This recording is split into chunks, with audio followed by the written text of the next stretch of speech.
अगर परमेश्वर को किसी ने नहीं बनाया तो एक सवाल बच जाता है, यीशु को किसने बनाया? क्या वो भी कभी पैदा हुए थे? या वो भी अनादि हैं जैसे परमेश्वर?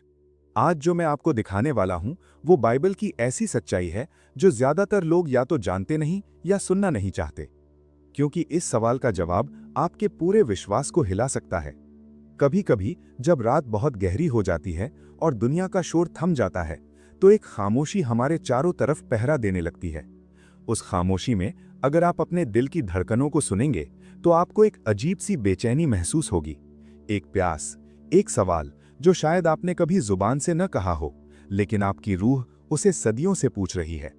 हम सब जिस ईश्वर को मानते हैं, जिस यीशु मसीह के सामने हम अपने आंसू बहाते हैं, आखिर वो है कौन?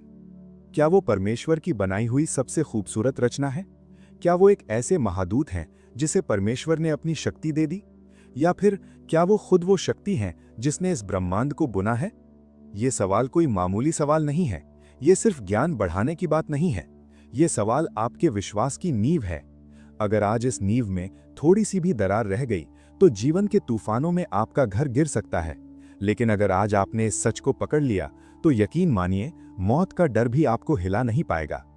आज हम इस वीडियो में एक ऐसा सफर तय करेंगे जो समय से पहले शुरू होता है। हम बाइबल के उन पन्नों को पलटेंगे जिन पर धूल जमी हो सकती है। हम उन यूनानी शब्दों को टटोलेंगे जो असली अर्थ छिपाए बैठे हैं। और हम तर्कों की उस अदालत में चलेंगे जहां सच और झूठ का फैसला होता है। अगर आपके पास वक्त की कमी है तो शायद ये वीडियो आपके लिए नहीं है, लेकिन अगर आप सच के भूखे हैं तो अगले कुछ मिनट आपकी जिंदगी के सबसे कीमती मिनट होने वाले हैं। आइए उस रहस्य के दरवाजे को खोलते हैं। सबसे पहले हमें अपनी उस इंसानी ऐनक को उतारना होगा जिससे हम दुनिया को देखते हैं। हमारी समस्या ये है कि हम हर चीज को समय के अंदर रखकर सोचते हैं। हमारा जन्म हुआ इसलिए हमें लगता है कि हर किसी का जन्म होना चाहिए। हमारे पिता हमसे उम्र में बड़े हैं इसलिए हमें लगता है कि पिता परमेश्वर भी पुत्र यीशु से उम्र में बड़े होंगे। ये इंसानी तर्क है, और जब हम अनंत परमेश्वर को अपने छोटे से दिमाग के तर्क में फिट करने की कोशिश करते हैं तो हम गलती कर बैठते हैं। कल्पना कीजिए उस वक्त की जब वक्त ही नहीं था, घड़ी की सुइयां नहीं थीं, न साल थे, न सदियां, न सूरज था, न सितारे, न उत्तर दिशा थी, न दक्षिण। सिर्फ एक असीम अनंत गहरा सागर था, अस्तित्व का सागर। वहां कौन था? बाइबल, जो परमेश्वर का प्रेम पत्र है, हमें अपनी पहली सांस में एक राज बताती है। नहीं, मैं उत्पत्ति की बात नहीं कर रहा, मैं बात कर रहा हूं यूहन्ना रचित सुसमाचार की। आदि में वचन था और वचन परमेश्वर के साथ था और वचन ही परमेश्वर था। जरा रुकिए, इस वाक्य को सरसरी तौर पर मत पढ़िए, इसे अपनी आत्मा में उतरने दीजिए। आदि में, इन द बिगिनिंग, जब सब कुछ शुरू हुआ, उस शुरुआत के बिंदु पर वचन बना नहीं, वचन वहां पहले से मौजूद था। यही वचन, वर्ड या लोगोस, यीशु मसीह हैं। अब यहां एक बहुत बड़ा सवाल उठता है जो अक्सर लोग पूछते हैं, अगर यीशु परमेश्वर हैं तो उन्हें बेटा क्यों कहा जाता है? बेटा तो वो होता है जो पिता के बाद आता है, जिसे पिता पैदा करता है। ये एक बहुत ही जायज सवाल है, और यहीं पर हम बनाए जाने और उत्पन्न होने के बीच का फर्क भूल जाते हैं। इसे समझने के लिए मुझे आपको एक तस्वीर दिखानी होगी। सूरज के बारे में सोचिए। आसमान में वो जलता हुआ गोला। सूरज से क्या निकलती है, किरणें या रोशनी? क्या आप मुझे बता सकते हैं कि सूरज पहले बना या रोशनी? जरा सोचिए, क्या ऐसा हो सकता है कि सूरज बन गया हो लेकिन उसमें रोशनी ना हो? नहीं, अगर रोशनी नहीं है तो वो सूरज ही नहीं है, वो तो बस एक काला पत्थर है। जिस पल सूरज है उसी पल रोशनी है। रोशनी सूरज से ही निकलती है, लेकिन वो सूरज जितनी ही पुरानी है। आप रोशनी को सूरज से अलग नहीं कर सकते। यीशु मसीह परमेश्वर की महिमा का प्रकाश है। इब्रानियों 1:3 में बाइबल कहती है, वह उसकी महिमा का प्रकाश और उसके तत्व की छाप है। जैसे रोशनी सूरज से उत्पन्न होती है, बनाई नहीं जाती, बल्कि उससे निकलती है, वैसे ही यीशु पिता से अनंत काल से निकल रहे हैं। ऐसा कोई भी पल, कोई भी सेकंड, कोई भी नैनो सेकंड नहीं था जब पिता अकेले थे और पुत्र नहीं था। अगर पिता अनादि हैं तो उनका प्रकाश, उनका वचन, उनका पुत्र भी अनादि है। तो जब हम कहते हैं कि यीशु परमेश्वर के पुत्र हैं तो हम किसी इंसानी जैविक जन्म की बात नहीं कर रहे, हम एक रिश्ते और स्वभाव की बात कर रहे हैं। कुत्ते का बच्चा कुत्ता होता है, इंसान का बच्चा इंसान होता है, तो परमेश्वर का पुत्र क्या होगा? परमेश्वर, पूर्ण रूप से परमेश्वर। लेकिन ये कहानी यहीं खत्म नहीं होती। कुछ लोग कहते हैं, ठीक है, ये सब तो फिलॉसफी है, दर्शन शास्त्र है, मुझे तो बाइबल से ठोस सबूत चाहिए। क्या पता परमेश्वर ने अरबों साल पहले यीशु को अपना पहला फरिश्ता बनाया हो और फिर बाकी काम उन्हें सौंप दिया हो। ये एक बहुत खतरनाक झूठ है जो सदियों से फैलाया जा रहा है। आइए अब हम एक वकील की तरह सबूतों की जांच करते हैं। कुलूसियों अध्याय 1 वचन 16। ये आयत इस पूरी बहस पर पूर्ण विराम लगा देती है। सुनिए इसे ध्यान से। क्योंकि उसी के द्वारा सारी वस्तुएं सृजी गईं, चाहे आकाश की हों या पृथ्वी की, अनदेखी वस्तुएं भी, सब कुछ उसी के द्वारा और उसी के लिए सिरजा गया है। यहां दो शब्द बहुत महत्वपूर्ण हैं, सारी वस्तुएं, ऑल थिंग्स। तर्क का एक बहुत ही साधारण नियम है। अगर यीशु ने सब कुछ बनाया है तो वो खुद बनाई गई चीजों की श्रेणी में नहीं आ सकते। अगर यीशु को बनाया गया होता तो उन्हें सब कुछ की लिस्ट में शामिल होना पड़ता, और अगर वो उस लिस्ट में हैं तो वो खुद को कैसे बना सकते हैं। कोई भी चीज अपने आप को अस्तित्व में नहीं ला सकती। खुद को बनाने के लिए आपको बनने से पहले मौजूद होना पड़ेगा, जो कि नामुमकिन है। इसलिए जब बाइबल कहती है कि सब कुछ उनके द्वारा बना, तो वो साफ साफ कह रही है कि यीशु सृष्टि नहीं बल्कि सृष्टि करता है। जरा अपनी आंखों को बंद कीजिए और उस नजारे को देखिए। जब अंतरिक्ष का काला पर्दा पहली बार खुला तो उसे खोलने वाले हाथ यीशु के थे। जब सितारों को आकाश गंगाओं में सजाया जा रहा था तो वो यीशु थे जो उन्हें नाम दे रहे थे। जब डीएनए का सबसे पहला धागा बुना जा रहा था तो वो डिजाइन यीशु के दिमाग में था। वही यीशु जो बाद में बैतलहम की एक चरनी में बच्चे बनकर आए। अब यहां एक बहुत गहरा पेच फंसता है जिसे सुलझाना जरूरी है। आप कहेंगे, ठीक है भाई, लेकिन बाइबल में उन्हें सारी सृष्टि में पहलौठा कहा गया है। पहलौठा का मतलब तो पहले पैदा होने वाला ही होता है ना। यही वो शब्द है जहां लाखों लोग ठोकर खाते हैं, पहलौठा। हमें यह समझना होगा कि बाइबल आज की हिंदी या अंग्रेजी में नहीं लिखी गई थी। ये उस समय की संस्कृति में लिखी गई थी जहां शब्दों का वजन कुछ और था। यब्रानी संस्कृति में पहलौठा होना सिर्फ जन्म की तारीख से तय नहीं होता था। ये एक पदवी थी। इसका मतलब था वारिस, मालिक या सबसे ऊंचा। मैं आपको इसका सबसे बड़ा सबूत देता हूं। बाइबल के पुराने नियम में राजा दाऊद को देखिए। दाऊद अपने पिता यिशै के 8वें बेटे थे, सबसे छोटे, सबसे आखिर में पैदा हुए। लेकिन भजन संहिता 89:27 में परमेश्वर दाऊद के बारे में कहते हैं, मैं उसे अपना पहलौठा बनाऊंगा जो पृथ्वी के राजाओं में प्रधान होगा। जरा सोचिए, जो सबसे आखिर में पैदा हुआ उसे परमेश्वर पहलौठा कैसे कह सकते हैं? क्योंकि यहां पहलौठा का मतलब पहले पैदा होना नहीं है। इसका मतलब है मैं उसे सबसे ऊंचा स्थान दूंगा। तो जब कुलुस्सियों में यीशु को पहलौठा कहा गया तो पौलुस ये नहीं कह रहे थे कि यीशु सबसे पहले पैदा हुए।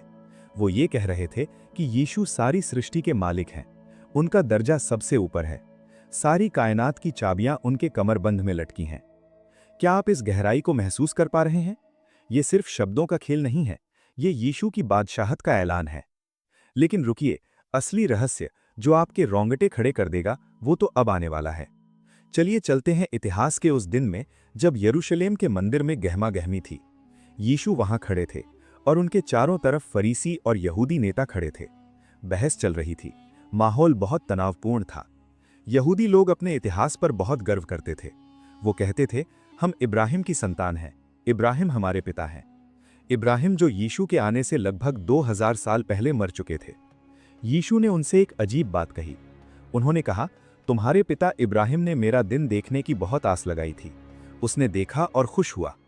लोग हक्के बक्के रह गए। उन्होंने यीशु को ऊपर से नीचे तक देखा।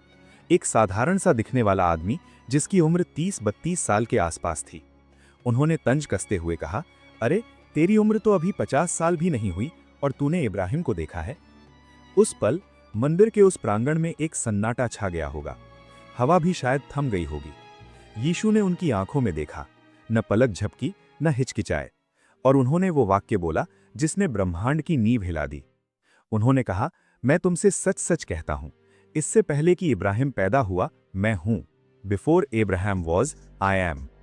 ध्यान दीजिएगा, उन्होंने ये नहीं कहा कि मैं था, आई वॉज।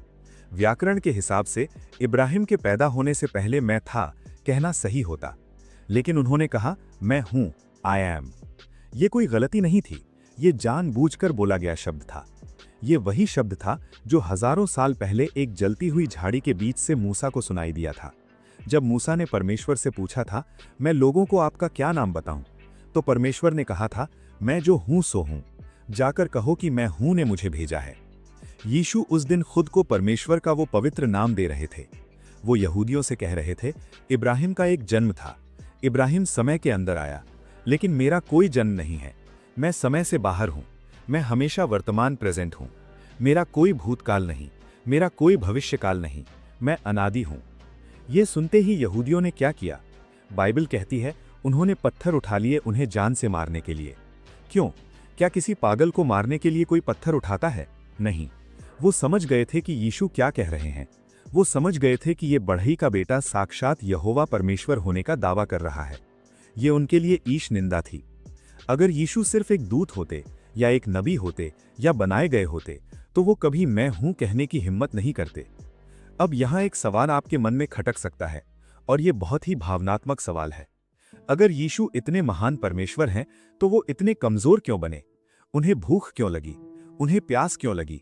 उन्हें कोड़े क्यों पड़े? क्या परमेश्वर को भी खून निकल सकता है? यही मसीहियत का दिल है। यही वो राज है जिसके आगे बड़े बड़े ज्ञानियों का सिर झुक जाता है। इसे समझने के लिए एक उदाहरण लेते हैं। मान लीजिए आप एक चींटी एंट को बचाना चाहते हैं जो पानी में डूब रही है।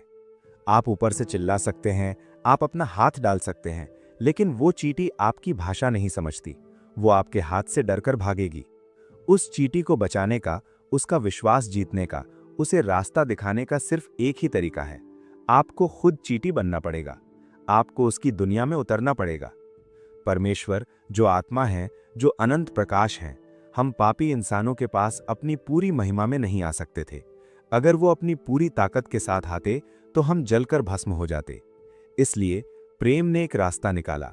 वो रास्ता था देह धारण, इनकारनेशन। वो अनंत परमेश्वर एक छोटे से बीज के रूप में मरियम के गर्भ में सिमट गए। सोचिए इस विरोधाभास को। वो जिसने पूरे ब्रह्मांड को अपने हाथ की हथेली में नापा है, अब वो एक मां के गर्भ में अंधेरे में 9 महीने तक इंतजार कर रहा है। वो जो सारी सृष्टि को भोजन देता है, अब उसे जीने के लिए अपनी मां के दूध की जरूरत है। वो जिसके शब्द तूफानों को शांत कर देते हैं, अब वो एक बच्चे की तरह मां मां बोलना सीख रहा है। क्या उसने अपना परमेश्वर होना छोड़ दिया? नहीं, बल्कि उसने अपनी महिमा को छिपा लिया। जैसे एक राजा भिखारी के कपड़े पहनकर अपनी प्रजा के बीच में जाए।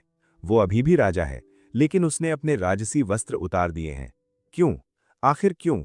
क्योंकि एक बनाया हुआ प्राणी कभी भी दुनिया के पापों का बोझ नहीं उठा सकता। जरा सोचिए, अगर मैं आपके लिए अपनी जान दे दूं, तो शायद मैं 1, 2 या 10 लोगों को बचा लूं, लेकिन मेरा बलिदान पूरी मानव जाति के करोड़ों अरबों पापों की कीमत नहीं चुका सकता, क्योंकि मैं एक सीमित इंसान हूं। मेरी कीमत सीमित है। पाप एक अनंत परमेश्वर के खिलाफ किया गया विद्रोह था, इसलिए उसकी सजा भी अनंत थी। इस अनंत कर्ज को चुकाने के लिए एक अनंत कीमत की जरूरत थी।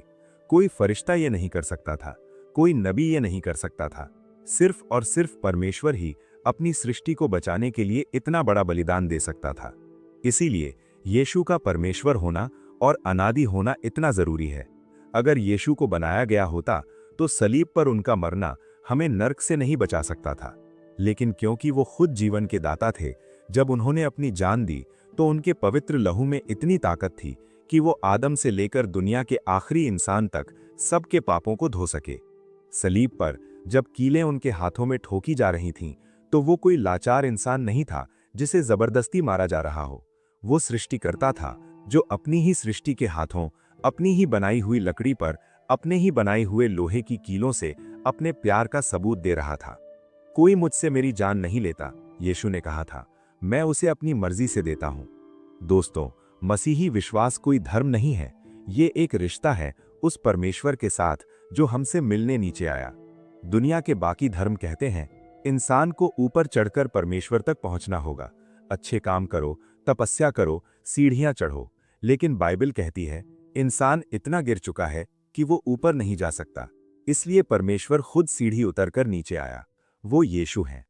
आज की दुनिया में बहुत से लोग यीशु को एक महान गुरु या अच्छा इंसान कहकर उनकी तारीफ करते हैं, लेकिन मशहूर लेखक C.S. लुइस ने एक बहुत ही कड़वी लेकिन सच्ची बात कही थी। उन्होंने कहा था, आप यीशु को एक महान नैतिक शिक्षक नहीं कह सकते। एक आदमी जो सिर्फ एक आदमी है और ऐसी बातें कहता है जो यीशु ने कही कि मैं परमेश्वर हूं, मैं पाप माफ कर सकता हूं, वो महान शिक्षक नहीं हो सकता। या तो वो पागल है, या वो झूठ बोल रहा है, या फिर वो सच में ब्रह्मांड का मालिक है। आपको चुनाव करना होगा, बीच का कोई रास्ता नहीं है। आप उसे पागल कहकर ठुकरा दीजिए, उस पर थूक दीजिए, या फिर उसके चरणों में गिरकर कहिए, मेरा प्रभु और मेरा परमेश्वर। आज ये चुनाव आपके सामने है। यीशु को किसी ने नहीं बनाया, वो अनादि काल से अनंत काल तक परमेश्वर हैं। वही चट्टान जिस पर आप अपने जीवन का घर बना सकते हैं। जरा अपने जीवन के बारे में सोचिए। क्या आपको कभी लगता है कि आप अकेले हैं, कि कोई आपको नहीं समझता? याद रखिए, जिसने आपको बनाया वही आपको बचाने आया। वो आपकी हर नस को, हर भावना को, हर दर्द को जानता है, क्योंकि उसने इस धरती की धूल और दर्द को अपने ऊपर महसूस किया है। जब वो सलीब पर थे तो उन्होंने सिर्फ शारीरिक दर्द नहीं सहा, उन्होंने वो आत्मिक अलगाव सहा जिसे हम कभी समझ भी नहीं सकते। और 3 दिन बाद वो कब्र खाली थी। अगर वो एक बनाया हुआ प्राणी होते तो मौत उन्हें जकड़ सकती थी, लेकिन जीवन के दाता को मौत कैसे रोक सकती थी? उसने मौत की जंजीरों को तोड़ दिया। तो निष्कर्ष क्या है? यीशु अनादि है, यीशु अजन्मे है, यीशु सृष्टिकर्ता है, और सबसे बड़ी बात, यीशु प्रेमी है। ऐसा प्रेमी जिसने आपको अनंत काल पहले अपने दिमाग में सोचा था। इससे पहले कि दुनिया बनी, उसने आपको चुन लिया था। वो आपसे इतना प्यार करता है कि अपनी महिमा छोड़कर आपके लिए धूल में मिल गया। आज वो आपसे कुछ मांग नहीं रहा है, वो अपनी महानता का रौब नहीं जमा रहा है, वो बस दरवाजे पर खड़ा खटखटा रहा है। वो अनादि परमेश्वर आपके छोटे से दिल में घर बनाना चाहता है। क्या आप उस सच्चाई को, उस जीवन को, उस अनंत प्रेम को अंदर आने देंगे? ये फैसला सिर्फ और सिर्फ आपका है। अगर यीशु अनादि है तो एक और सवाल उठता है, परमेश्वर को किसने बनाया? इस सवाल का जवाब जानने के लिए ये वीडियो जरूर देखिए। याद रखिएगा, दुनिया बदल सकती है, पहाड़ अपनी जगह छोड़ सकते हैं, सितारे टूट सकते हैं, लेकिन यीशु मसीह कल, आज और हमेशा एक से हैं। आप उन पर भरोसा कर सकते हैं पूरी तरह से। प्रभु आपको इस सच्चाई में बढ़ने की समझ और आशीष दे।